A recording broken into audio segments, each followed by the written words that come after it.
Buenas noches, gracias por continuar conectados a la señal de Canal 13 y por acompañarnos en estas conversaciones nocturnas. Soy Ernesto Rivera. Al otro lado del mundo, en el norte de Europa Oriental, en las costas del Mar Negro, en una república de 603.000 kilómetros cuadrados y 41 millones de habitantes, la temperatura política se disparó. Hoy la República de Ucrania se debate entre dos potencias, Estados Unidos y Rusia. Los presidentes Joe Biden y Vladimir Putin cruzan espadas y regresan al lenguaje verbal de aquella Guerra Fría que nunca terminó de enfriarse. 100.000 soldados rusos armados hasta las orejas rodean Ucrania y del otro lado la OTAN promete una respuesta inmediata y fulminante si Rusia invade Ucrania. ¿Cómo entender este conflicto que podría afectar al mundo entero? ¿En qué nivel de tensión es todavía posible enfriar la crisis? ¿Qué se juega Occidente en la península de Crimea? Para conversar sobre esta crucial coyuntura internacional, invité esta noche al ex canciller de Costa Rica y experto en política internacional, don Enrique Castillo.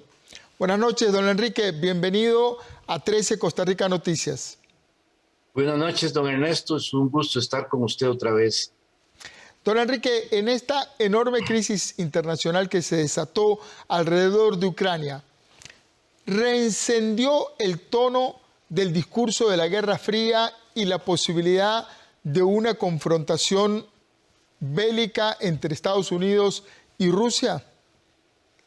Sí, el riesgo de la confrontación ahora después tal vez lo vamos a analizar, pero desde hace ya varios meses vengo diciendo que estamos en una época que ya no es bipolar, que no son dos potencias solamente, sino es multipolar. Hay tres actores principales y luego una serie de otros que son grandes, que son pesados, que cuentan, pero no son los prominentes. Los prominentes son China, Rusia y Estados Unidos, y alrededor de ellos hay potencias intermedias que también tienen un papel que jugar o que juegan un papel en esta situación. Efectivamente, hemos vuelto a los tiempos de una guerra fría, pero ya no es, como digo, bipolar, sino tripolar, y lo que está ocurriendo ahí es parte de eso. Y por eso, aunque estamos muchos años después de que terminó, que se desintegró la Unión Soviética, estamos reviviendo situaciones previas a ese momento. Y justamente para entender la crisis de hoy es necesario remontarse al pasado. Como usted acaba de decir, Ucrania es un país de un territorio bastante grande, 603.550 kilómetros cuadrados, unas 12 veces Costa Rica, con una población de 41 millones y pico.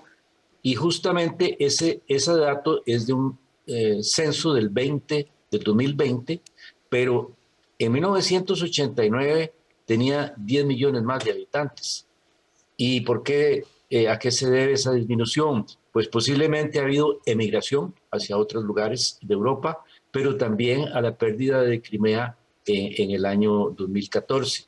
Entonces voy a permitirme repasar algunas fechas, primero para hacer una revisión cronológica, puramente cronológica, y luego podemos retomarla para ir viendo el significado de los pasos por los que ha transcurrido esta relación entre Ucrania y la Unión Soviética. Adelante. Sí, gracias. Es una relación vieja y muy estrecha. En 1917 se fundó la República Popular Ucraniana, 1917. Previamente era un territorio. Desconozco el estatus jurídico, político que podía tener, pero en 1917 estaba ocurriendo la Revolución Rusa. Eso le iba a decir, es un año clave para la región, porque es el año de la gran Revolución Rusa. Entra Lenin y el Partido Comunista y derrocan a los zares en Rusia. Exactamente, digamos, podríamos decirlo así, un subproducto de la Revolución Rusa. Me imagino que otras repúblicas también se constituyeron al mismo tiempo. Entonces, la de Ucrania, nace con ese nombre ya, que estilo soviético, República Popular Ucraniana, en 1917. Y 5 años después, es una de las 15 fundadoras de la URSS, de la Unión de Repúblicas Socialistas Soviéticas. Ya desde el principio estaba pegada a Rusia políticamente y económicamente. Eso fue en el año 22. En el año 39, 1939, se ve que Rusia la había pegado, la había adherido a Polonia. Y más bien lo que se da en 1939, probablemente en vistas de la invasión de Polonia que se venía por parte de Alemania, segregaron nuevamente a Ucrania de Polonia y la volvieron a reincorporar como una república más de la URSS en 1939. La relación se iba estrechando cada vez más, con grandes vínculos, incluso afectivos, tanto que en 1954, bajo la administración de Khrushchev, Rusia le cede Crimea a Ucrania. Rusia le cede, Crimea era parte de Rusia. Ahí nada más para que el televidente se ubique, la importancia de Crimea es que es vecina, es frontera con lo que es la frontera rusa y es el acceso al Mar del Norte, al Mar Negro. Sí, perdón que lo interrumpí. No, nada más para dar más bien yo lo interrumpí a usted. Efectivamente, es un territorio relativamente pequeño, pero estratégico, de una gran importancia, porque le da acceso al mar a Rusia en esa parte. Bueno, entonces en el 54 las cosas van tan bien que hasta ocurre eso. Rusia le pasa Crimea a Ucrania. Siguen así, pero en 1991 se disuelve la URSS, ¿verdad? Entonces, con Gorbachev se disgrega la URSS y entonces ya Ucrania tiene la posibilidad de aspirar a ser independiente. Rusia ya no podía seguir manejando tantos países satélites y administrándolos y con administración pública y con ejércitos en esos territorios y empieza a soltarlos. Recordemos, don Enrique, recordemos nada más que unos años previos había ocurrido el accidente de Chernobyl en Ucrania, que mostraba de alguna manera el descontrol administrativo y científico que provocó una crisis nuclear que puso al mundo con los pelos de punta. Efectivamente, tiene usted toda la razón. Entonces, ¿qué pasa poco después?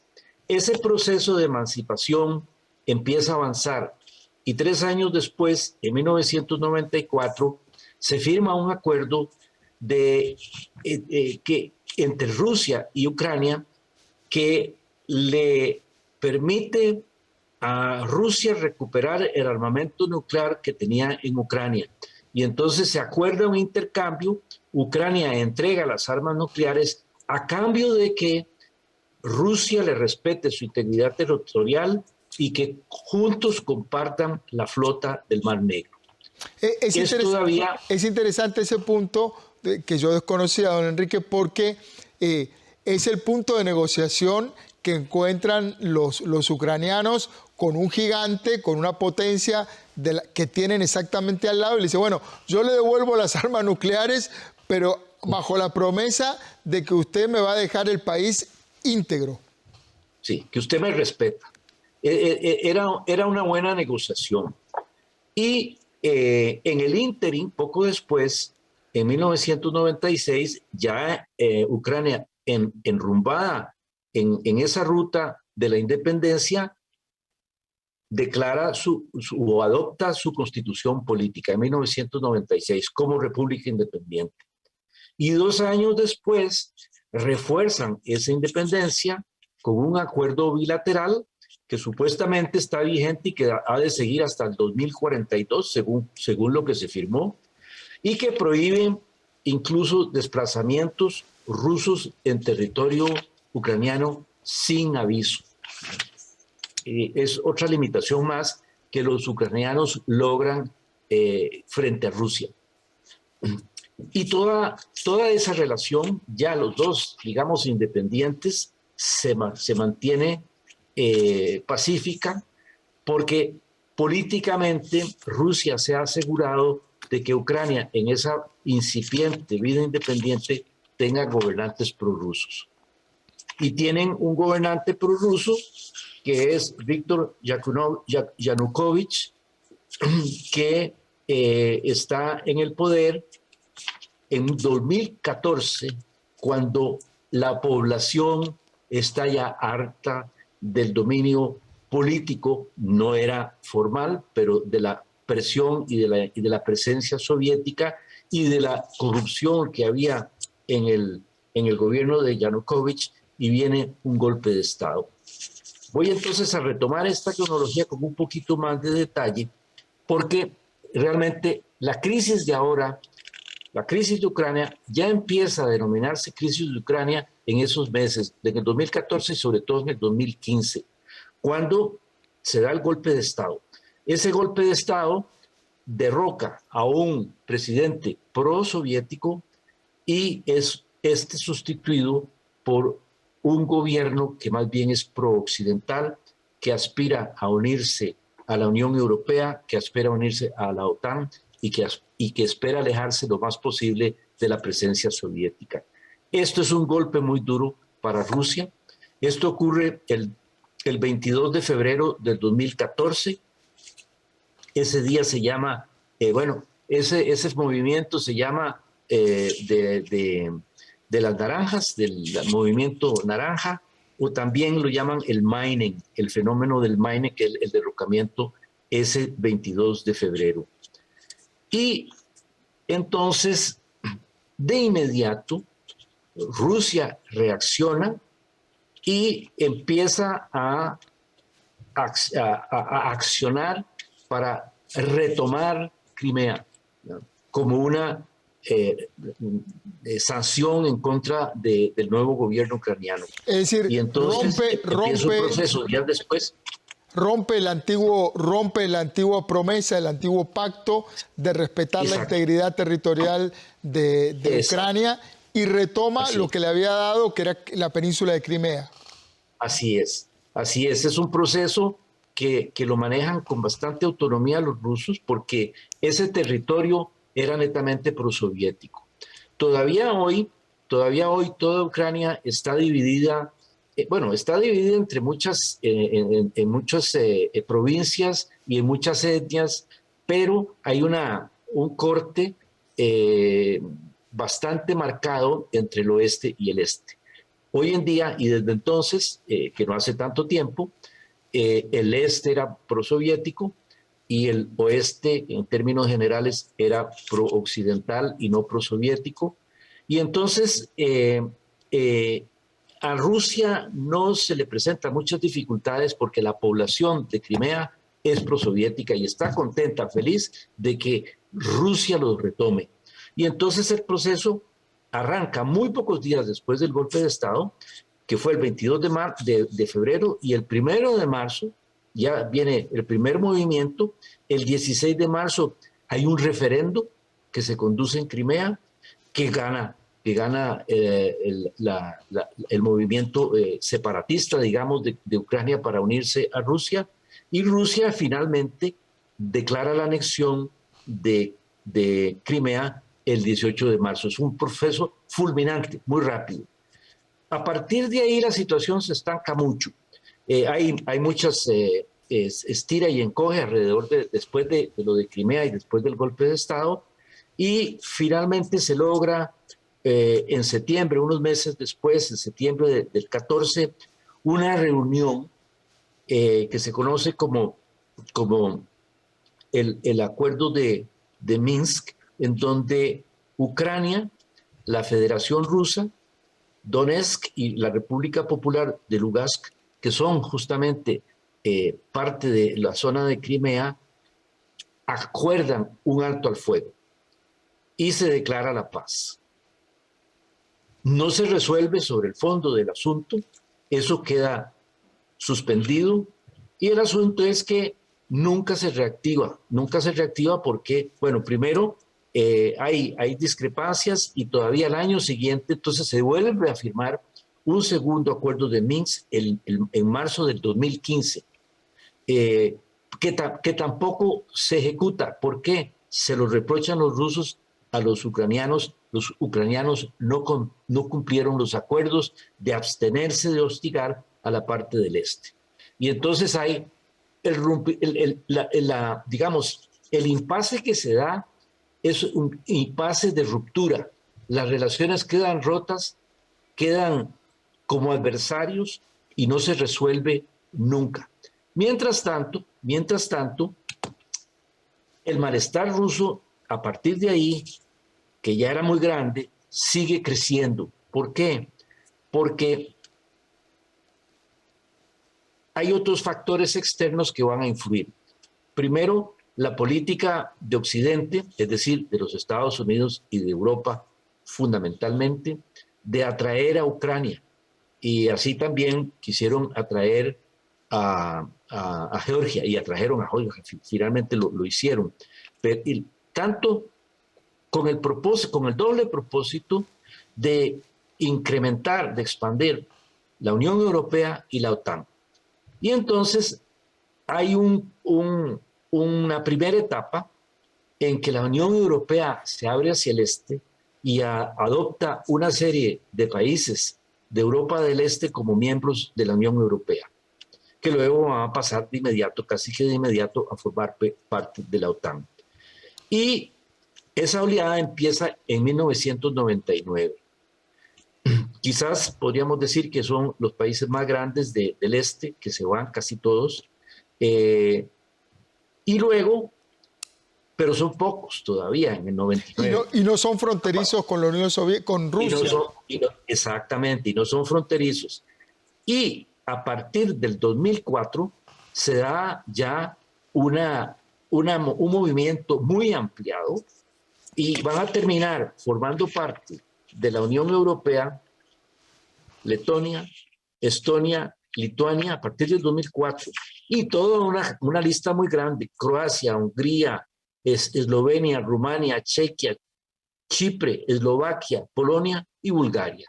Una lista enorme que va a poner a los rusos muy, muy, muy disgustados con esa situación y que empiezan a sentirse amenazados.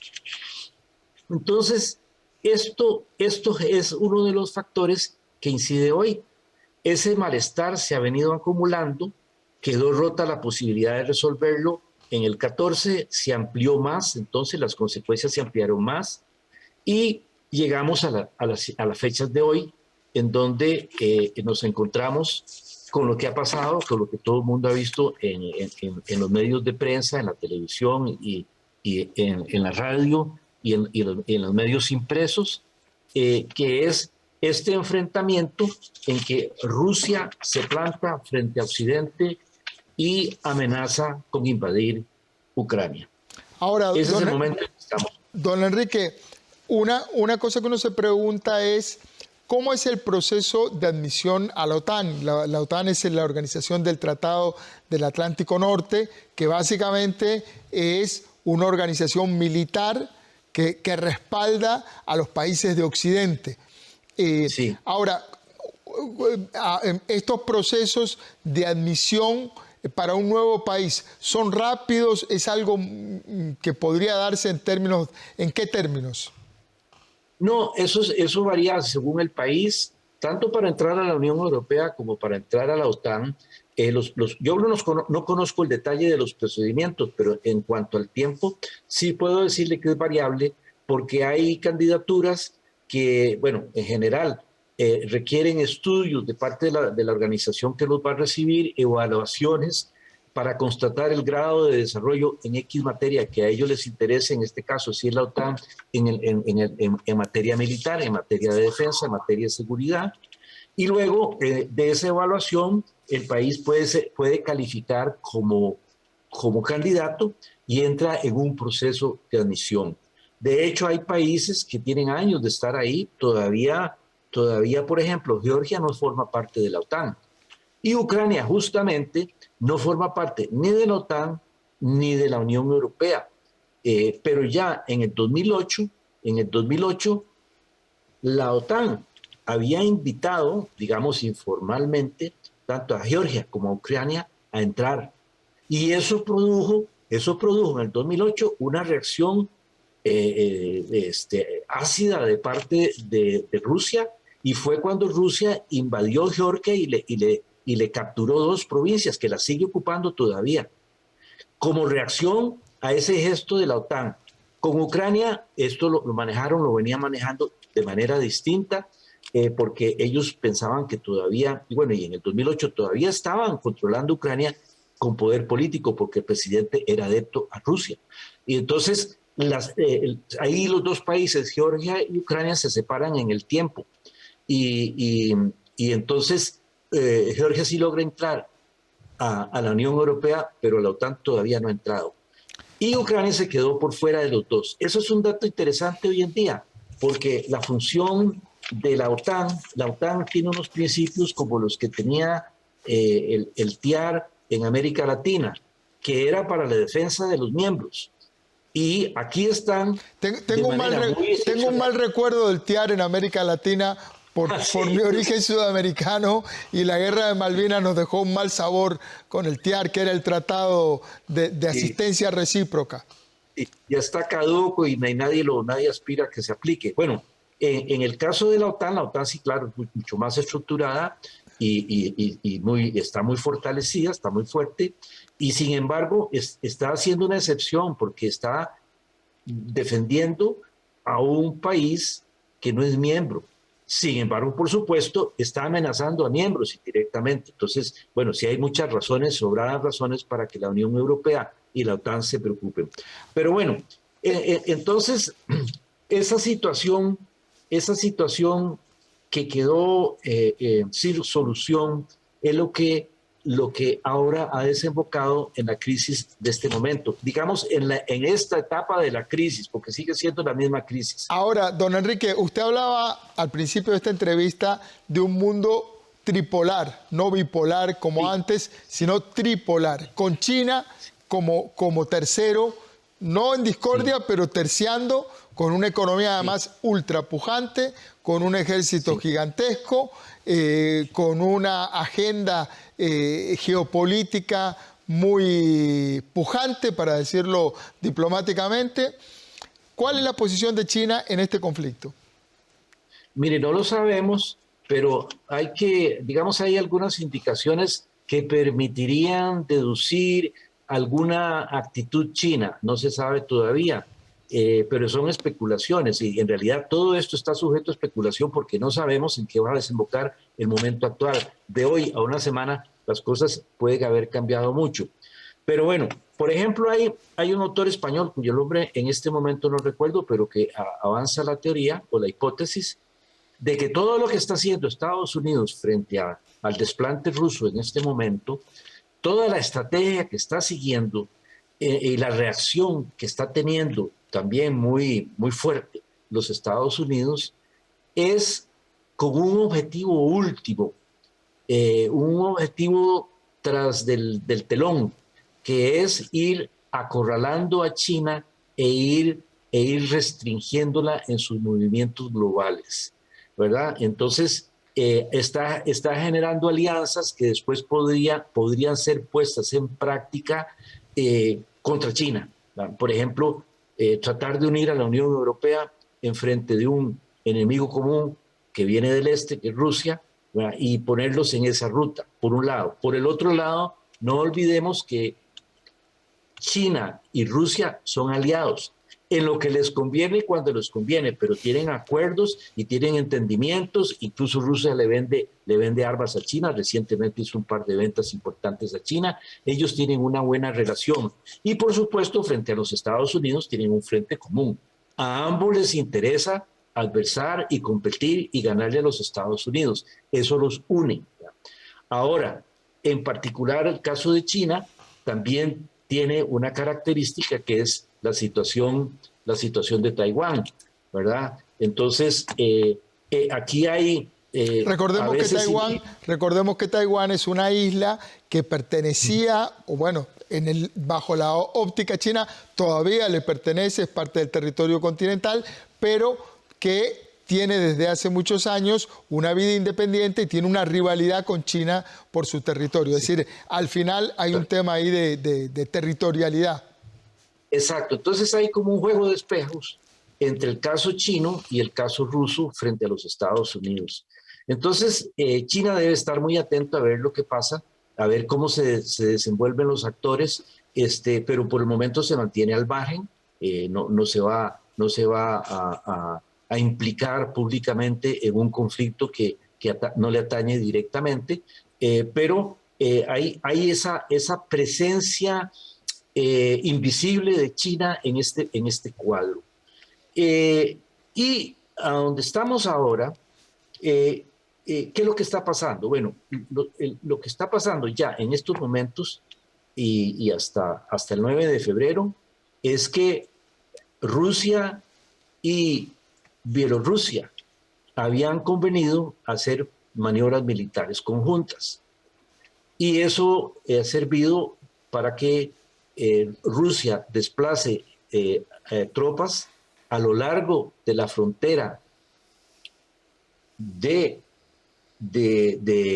Ucrania y a lo largo de la frontera de Bielorrusia, que es la continuación de esa misma línea. Esas líneas son 1.000 kilómetros entre Ucrania y Rusia y sigue hacia el noroeste y hay 500 kilómetros más que son de Bielorrusia. Y como entre Bielorrusia y Rusia hay una relación tan estrecha que es la que Rusia querría tener ahora todavía con Ucrania, y hay una sumisión de Bielorrusia a la protección y al respaldo ruso, ahora los rusos lo están usando como plataforma en este caso. Y entonces tienen por el este rodeado a Ucrania a lo largo de toda esa frontera.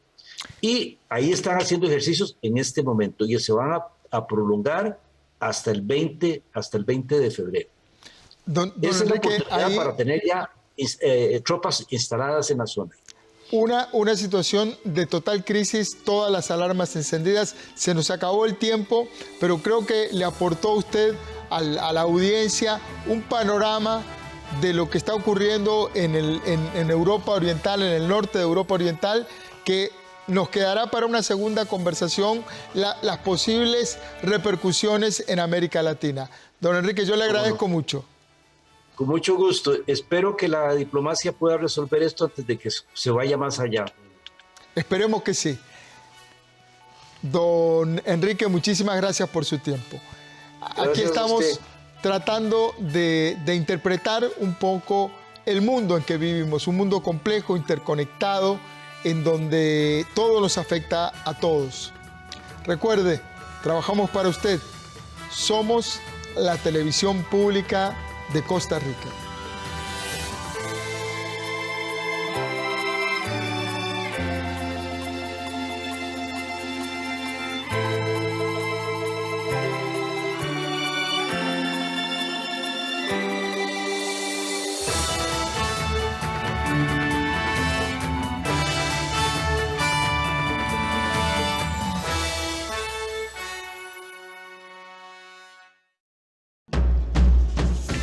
A continuación, Documentales UNED.